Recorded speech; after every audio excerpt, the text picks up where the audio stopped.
ہمارے امام احمد رضا فاضل بریلوی امام اہل سنت نے لکھا ہے کہ اگر دونوں جہان بھی جل جائیں اور جو کچھ مرضی ہو جائے، حضور کی عزت کا مسئلہ اس سے بڑا ہے۔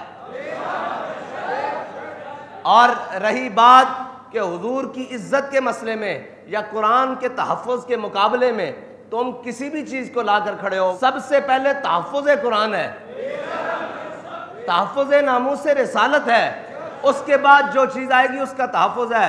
من قتل معاہدا من غیر کنات ہے، من غیر کنات، جو بلا وجہ کوئی بات کرے، اور بلا وجہ تو نہیں ہوئی نا بھائی، ہم تو یہی بتاتے ہیں بھی بلا وجہ نہیں ہوئی، بلا وجہ اگر ہوئی ہوتی اور الزام دھرتے ہیں ہم پر، میں نے کہا اچھا الزام ہے ہم پر، تو ہم نے کب کہا ہے کہ ہم ناموس رسالت کے لیے باہر نکلنے والے نہیں ہیں؟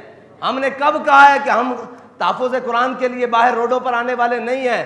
اگر رہی بات تم کہتے ہو کہ ان کے چرچوں کی چند دیواروں کو آگ لگی ہے اور تحریک لبیک والوں نے لگائی ہے، تو تحریک لبیک کراچی سے لے کر پشاور تک، خیبر تک اور گوادر سے لے کر ہر جگہ موجود ہے، پھر یہاں کے باقی چرچ کیوں سلامت ہیں اگر تحریک لبیک والوں نے لگائی ہے؟ اور رہی بات یہ ہمارا، وہ اس وقت بھی جب آخری دھرنے میں بابا جی کے ساتھ ہم گئے تھے، تو اس وقت بھی انہوں نے الزام لگایا کہ یہ امبیسی کو جلانا چاہتے ہیں، یہ جناب اس کو فرانس کی امبیسی کو آگ لگانا چاہتے ہیں۔ بابا جی نے اس میں بھی بربلا کہا تھا کہ ہمارا یہ مقصد نہیں ہے کہ ہم ان کی امبیسیوں کو جلانا چاہیں، ہمارا یہ مقصد ہے کہ جو اس پاکستان کے تخت پہ اوپر بیٹھا ہوا ہے وہ کھڑا ہو کر کہے کہ من سب نبی جن۔ ہماری تو لڑائی اس شخص کے ساتھ ہے، ہماری لڑائی ان اقلیتوں کے ساتھ نہیں ہے کہ جو بغیر کسی وجہ کے اور جناب اپنے حدود میں رہتے ہوئے پاکستان کے اندر رہ رہی ہیں، وہ تو صبح شام ہمارے آگے پیچھے، یہ جناب اقبال ٹاؤن جاؤ، یہ ہماری گلیوں میں صبح شام پھر رہے ہیں، انہیں ہم سے کوئی مسئلہ نہیں اور ہمیں ان سے کوئی مسئلہ نہیں۔ لیکن جب بات ناموس رسالت کی آ جائے اور بات قرآن کی آ جائے تو پھر ہمیں ہر اس سے مسئلہ ہے۔ تم تو اقلیت کو روتے ہو نا، اگر وہ کلمہ گو بھی ہو تو اس کا انجام وہی ہے۔ ہم نے کوئی اپنے ہاں معیار وہ نہیں رکھا ہوا کہ جناب یہ بڑا کلمہ گو ہے، یہ بڑی نمازیں پڑھتا ہے اور اس نے بڑے حج کیے ہیں، بھائی اس کا سارے حق سلب ہو جاتے ہیں جب وہ کسی مقدسات اسلام کے بارے میں اپنی زبان کھولتا ہے یا اپنے کسی عمل سے اسلام کی توہین کرتا ہے۔ ہمارا موقف آج بھی وہی ہے، من قتل معاہدا من غیر کنات، ہاں جی، جس نے بغیر وجہ کے کچھ کیا اللہ تعالیٰ اس پر جنت، حرم اللہ علیہ الجنہ، ہاں جی، اللہ تعالیٰ اس پر جنت حرام کر دے گا۔ ہمارا موقف آج بھی یہی ہے کہ تحفظ قرآن پہلے ہے، تحفظ ناموس رسالت پہلے ہے، تحفظ ختم نبوت پہلے ہے، پھر تحفظ پاکستان ہے، پھر تحفظ اقلیت ہے۔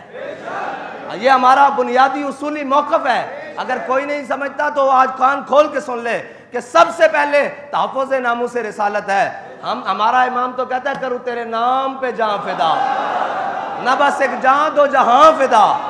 تم ناموس رسالت کے مقابلے میں کسی کے تحفظ کی بات کرتے ہو تو ہمارا امام کہتا ہے کروں تیرے نام پہ جاں فدا، نہ بس ایک جاں دو جہاں فدا۔ کہا ایک طرف دونوں جہان کھڑے ہوں، یا رسول اللہ ایک طرف آپ کا نام نامی ہو، ہم دونوں جہان آپ کے نام پر وارنے کے لیے تیار ہیں۔ یہ صرف یہ بات نہیں ہے، صرف پاکستان کا نہیں، پورے عالم کا اگر امن قائم ہو سکتا ہے تو وہ ایک ہی بات سے قائم ہو سکتا ہے کہ ساری دنیا ہمارے آقا و مولا صلی اللہ تعالیٰ علیہ وسلم کی عزت کرنا سیکھے۔ بس اگر کوئی چاہتا ہے امن قائم ہو، میں نے کہا امن ایک ہی صورت میں قائم ہو سکتا ہے کہ کیوں بھونکتے ہیں وہ، ان کی جرت کیسے ہے کہ وہ ہمارے قرآن کے بارے میں بات کریں، وہ ہمارے اسلام کے بارے میں بات کریں۔ آج تک تم نے کسی ایک گستاخ کو قرار واقعی سزا دی ہوتی تو کسی کی جرت نہ ہوتی کہ یہ گستاخی کرتا، لیکن مسئلہ یہ ہے کہ تم خود بھی ان کے ساتھ کھڑے ہو جاتے ہو ناموس رسالت کے مقابلے میں، کیونکہ مسلمان کی ایک ہی ریڈ لائن ہے، وہ ہے 295 سے۔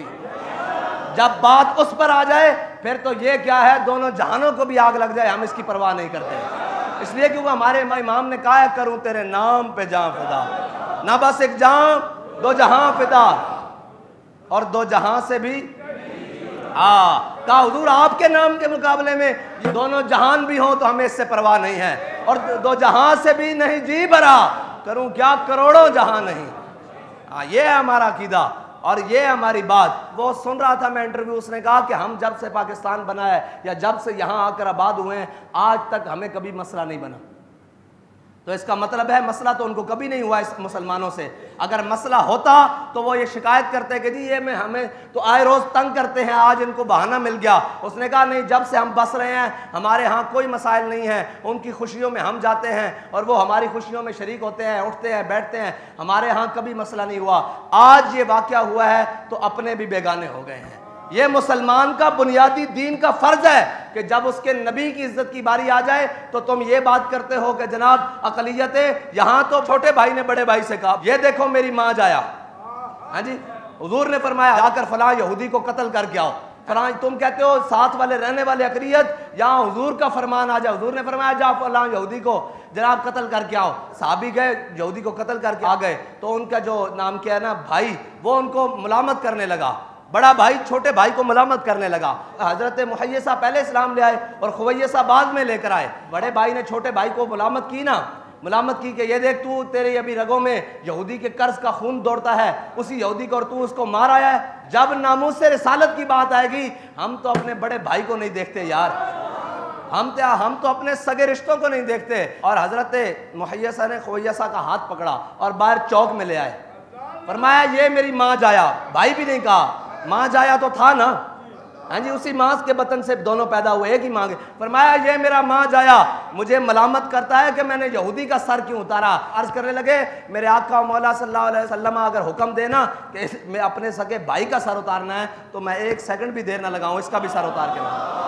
بس سب سے پہلے میرے آقا مولا صلی اللہ تعالیٰ علیہ وسلم کی ناموس کا تحفظ ہے, ختم نبوت کا تحفظ ہے, اسلام کا تحفظ ہے. اسلام سارے حقوق دیتا ہے لیکن سلب بھی کرتا ہے جب اسلام کے اوپر بھونکنا شروع کرو گے.